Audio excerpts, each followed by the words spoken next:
నువ్వు తీసేయటం ఏంటి, పెడతానని చెప్పడం ఏంటి సార్? కాదు, మీకు అంటే దాని అమరావతి అర్థం పైన ఏంటి? అమరావతి పైన కోపం జగన్మోహన్ ఉంటే రెడ్డి గారు పెడితే ఉమ్, మీరు తీసేయాలి, ఉమ్, మీరు పెడితే మీరు పెట్టినట్టు.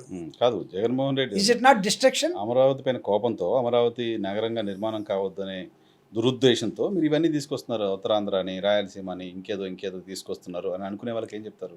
నో నో సార్, అసలు ఉత్తరాంధ్ర పైగా అసలు మీ రాయలసీమ పార్టీకి అసలు ఒక రాజధాని 3 రాజధానులు అనే విషయం ఇప్పటికి క్లారిటీ లేదు. మీ విధానం ఏంటో తెలియదు. ఇప్పటికి ఏడాది నో వచ్చింది సి ఓడిపోయి మీరు.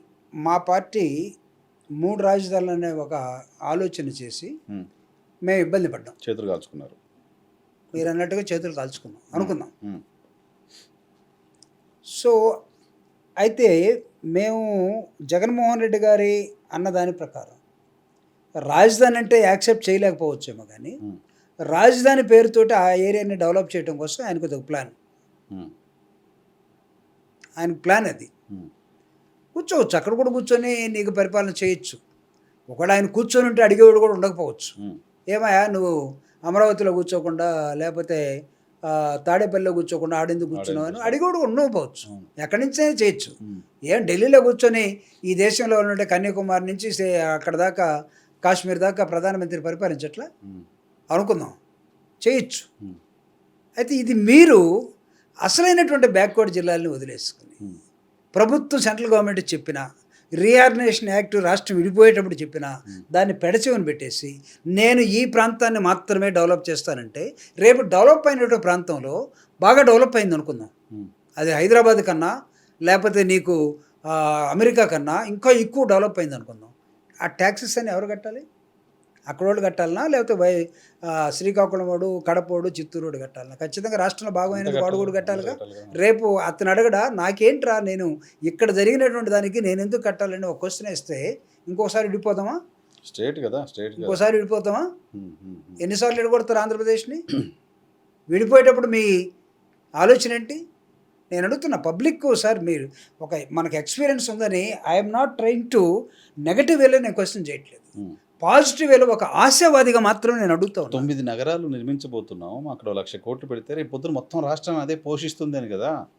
ఈ 1,00,000 కోట్లు అనేది పెద్దగా చూస్తున్నారు, అది కొన్ని లక్షల కోట్ల ఇన్వెస్ట్మెంట్ తేబోతోంది, ఒక అట్రాక్షన్గా మారబోతుంది, అక్కడ నుంచి చాలా వెల్త్ క్రియేట్ చేయబోతున్నాం అనే దాన్ని ఎందుకు ఆలోచించారు? అక్కడ బుల్లెట్ ట్రైన్ వస్తుంది, అక్కడికి బెంగళూరుని, చెన్నైని, హైదరాబాద్ని ముంబైని కనెక్ట్ చేసే నెట్వర్క్ రాబోతోంది, అక్కడికి కేంద్ర ప్రభుత్వ ఇన్స్టిట్యూషన్స్ రాబోతున్నాయి, అనేక కంపెనీలు రాబోతున్నాయి, అంతర్జాతీయ విమానాశ్రయం రాబోతుంది, ఇవన్నీ వస్తున్నాయి కదా. సరే, ఈ స్టోరీలనే 2014 నుంచి ఉన్నాయి కదా. ఉమ్, ఏంటి ఆంధ్రప్రదేశ్ విడిపోయిన తర్వాత అంతకుముందు హైదరాబాద్లో విన్నాం, ఉమ్, ఇప్పుడు విజయవాడలో వింటున్నాం. ఉమ్, సోది చెబుతామమ్మా సోది అని వస్తూ ఉంటాడు రోజు. ఉమ్, ఒక నెలలో వాడు కనపడకపోతే అరే పోయినసారి వచ్చినట్టు రాలేదు, మనోడు ఏదో సరిగ్గా చదవట్లేదు, ఒకసారి పిలవంటారని అంటాం. ఉమ్, అట్లా గుర్తు చేసినట్టుంది తప్పితే ఉమ్, నువ్వు 14 సంవత్సరాల నుంచి 10 సంవత్సరాల నుంచి ఇదే సోది చెప్తూ, నేను చెప్పేది మీరు నమ్మండి, నేను మాత్రమే విజనరీని. ఉమ్, అసలు ఎవడు సార్ ఉమ్. 100 సంవత్సరాల తర్వాత భారతదేశం అగ్రరాజ్యాల తరపున ఉందనే గోల్ సెట్ చేసినాడు ఎవడు? నేను అడుగుతున్నాను అసలు.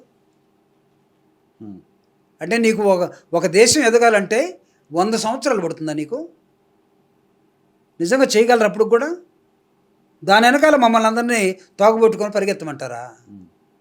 అదేదో అంటారు చూడు, గోదావరి దాటాలంటే కుక్క తోకబొట్టుకొని పోయినట్టు ఉంటుంది. కాదు సార్, అది ప్రజలు మ్యాండేట్ ఇచ్చారు ఒకే రాజధాని, దాన్ని డెవలప్ చేస్తూ ఉంటే మళ్ళీ ఇప్పుడు మీరు దాన్ని ఎలా క్వశ్చన్ చేస్తారు? ఇప్పుడు మీరు చెప్తున్నారు సూపర్ 6 అమలు చేస్తాను చేయలేదు ఏంటి అని. రేపు పొద్దున అమరావతికి డబ్బులు పెట్టకపోయినా, అమరావతిలో కట్టకపోయినా ప్రజలు అడుగుతారు కదా, చంద్రబాబు నాయుడు గారు నువ్వు అమరావతి కడతా అన్నావు, కట్టట్లేదు ఏంటి అని అడుగుతారు. మీరు అడిగేవాళ్ళు హామీ అమలు చేస్తుంటేనే ఒకవేళ ఈ దేశంలో ప్రజలే ప్రశ్నించి మళ్ళీ రీకాల్ చేసి వెబ్సైట్ పెట్టి వీళ్ళందరినీ వెనక్కి పంపించే పని అయితే బాగానే ఉంటుంది. ప్రజలు నీకు చిత్తూరు వాళ్ళు నువ్వు తాడేపల్లిలో రాజధాని కడతానంటే, అమరావతిలో రాజధాని కడతానంటే నీకు ఓటే ఇలా ఎలక్షన్ ఎజెండాగా చెప్పారు కావాలి, క్యాంపెయిన్ చేశారు. ఇక్కడ చిత్తూరులో ఆ డైలాగ్ చెప్పుంటే నీకు ఓటేసేది లేదు. ఎక్కడ చెప్పినా అంతే కదా సార్, ఎక్కడ చెప్పినా అంతే కదా. ఎలక్షన్ భారతీయ తెలుగుదేశం పార్టీ విధానంగా చెప్పింది కదా. అవును సార్, నేను అనేది ఎందుకు వాళ్ళు గెలిచి దాన్ని చూయించుకొని గెలిచారంటే మాత్రం I'm sorry, I can't digest also, I can't give answer also. అది కాదా? కాదు, దానికోసం ఓట్లేదు, దానికోసం కాదు. There are n number of, అది మాత్రమే కారణం కాదు, అది మాత్రమే, అది కూడా కారణమే కదా. అది వన్ అమాంగ్ దెమ్. అవును కదా, వన్ అమాంగ్ దెమ్. ఎవరికి? ఒకవేళ అనుకుంటే ఆ ప్రాంతంలో ధర్నా చేసినటువంటి రైతులకి ఉండాలి.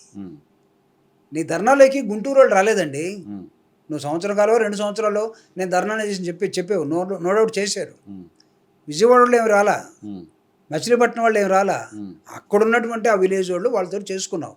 ఓకే, నువ్వు నమ్మావు, జడ్జిమెంట్లు ఇప్పించావు అనుకుందాం. జడ్జిమెంట్ కూడా ఏమి లేదులే, పార్లమెంట్ కూడా ఏమీ లేదు అనుకుందాం. అదొక్కటి దాని చుట్టూ నువ్వు 5 సంవత్సరాలు తిప్పే పని అయితే రేపు నీ గతి ఏంటో చూసుకో. సో ఇప్పుడు 5 ఏళ్ళలో కాదనే సార్ మీ లెక్క? ఇంపాసిబుల్. అమరావతి నిర్మాణం కాదు. ఈరోజు డేట్ కూడా రాసి పెట్టుకోండి, 2 జూన్ 2025. మళ్ళీ మన 5 సంవత్సరాల తర్వాత మాట్లాడదాం. కాదు Amaravati impossible. Right, okay, impossible. ఎందుకంటే నీకు నిజమైనటువంటి శక్తి సామర్థ్యాలు కానీ లేకపోతే అకుంఠిత భావం కానీ దాని మీద ఉన్నట్లయితే ఈ రోజు వరకు 1 year అయిపోయింది కదా మీకు. డెఫినెట్గా బిగ్ టైం. 365 రోజులు అసలు మిమ్మల్ని ప్రశ్నించేవాడు లేడు. సెంట్రల్ గవర్నమెంట్ మొత్తం నీ సంఖ్యలోనే ఉండిపోయింది. నీకు 3 కూటమిలో ఉన్నారు. ఒకడు కాదంటే ఒకడు పోయి నీకు అపాయింట్మెంట్ ఇప్పించే ఉన్నాడు, తీసుకొచ్చేవాళ్ళు ఉన్నారు, అన్నీ ఉన్నాయి. Why you are not shown even a single development this 1 year, within 1 year? చూద్దాం ఏం జరుగుతుందో. ఇప్పుడు ఇంకా పైగా కమింగ్ 3 months 4 months ఇప్పుడు పనులు చేయలేరు, వర్షాకాలం కాబట్టి మొత్తం వాటర్ వచ్చేస్తుంది సార్. సీజన్స్ వస్తూ ఉంటాయి సార్. వర్షాకాలమే కాదు, బుడమేరు కూడా వచ్చింది సార్.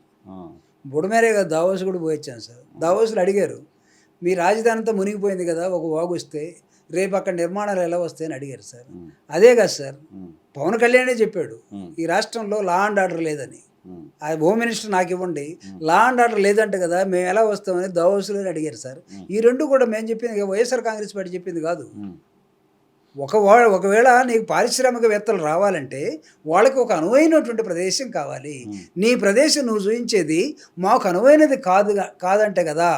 ఇదిగో మా దగ్గర బుడమేరు అప్పుడు మీరు చేసినటువంటి 10 రోజులు ఒక బస్సులో మీ ఇల్లు వదిలిపెట్టి మీరు ఒక కలెక్టర్ ఆఫీస్లో ఉండి బస్సులో పడుకొని మీరు ఈ ప్రాంతంలో ఎందుకు పడుకోలేకపోయారు, దానిలో పడుకుంటే మునిగిపోతారని మీ భయం వేసి మీరు రోడ్డు మీదకి వచ్చారంట కదా. ఇక్కడ మా ఇండస్ట్రీ మేము ఎట్లా పెడతాం సరే? అదంతా మీ ఓరియంటేషన్ కావచ్చు, లేండి చూద్దాము సార్. వాళ్ళు అడిగారు సార్, దావోస్ నుంచి మీకు ఎందుకు ఒక్క పైసా లేకుండా వచ్చారు? అప్పుడు ఏమన్నారు? దావోస్ మీరు లైజనింగ్ పోతారా? You are a great liaison officer in the world. కాదండి, ఆయన ఒక పబ్లిక్ సెక్టర్లో ఒక లైజన్ ఆఫీసర్ ఉంటాడు చూడండి. భారతదేశానికి మొత్తానికి సంబంధించిన లైజన్ ఆఫీసర్ ఎవడంటే ఈ దేశంలో చంద్రబాబు నాయుడు గురించి చెప్తారు. ఆ లైజన్ ఆఫీసరు నీకు 40 సంవత్సరాలుగా దావోస్ పోతూ వస్తూ ఈ సంవత్సరంలో ఫండ్స్ ఎందుకు రాలేదంటే, నేను ఊరికి ఇంట్రడ్యూస్ చేసుకోవడం పోయాను, లైజనింగ్ చేయడానికి పోయాను, నేను తేటానికి పోలేదు, అడగటానికి పోలేదని చెప్పినటువంటి ఘటనలో కంపెనీలు ఎలా వస్తాయనుకుంటున్నారు? మీకు ఆ ఏరియా ఎలా, అమరావతి ఎలా ఎదుగుతుంది అనుకుంటున్నారు? బుడమేరు ఒకవేళ పొరపాటున రాకుండా ఉండుంటే మా తప్పేం కాదు కదా. గేట్ ఎత్తింది ఎవరు? మళ్ళీ మీరు వస్తారనే భయంతో రావట్లేదు ఇన్వెస్ట్మెంట్స్. వాళ్ళ కాన్ఫిడెన్స్ ఇవ్వడం కోసం తెలుగుదేశం పార్టీ ప్రభుత్వం ప్రయత్నం చేస్తున్నారు. జగన్మోహన్ రెడ్డి గారి పరిపాలనలో బుడమేరు రాలేదు కదా సార్, పొంగిందా?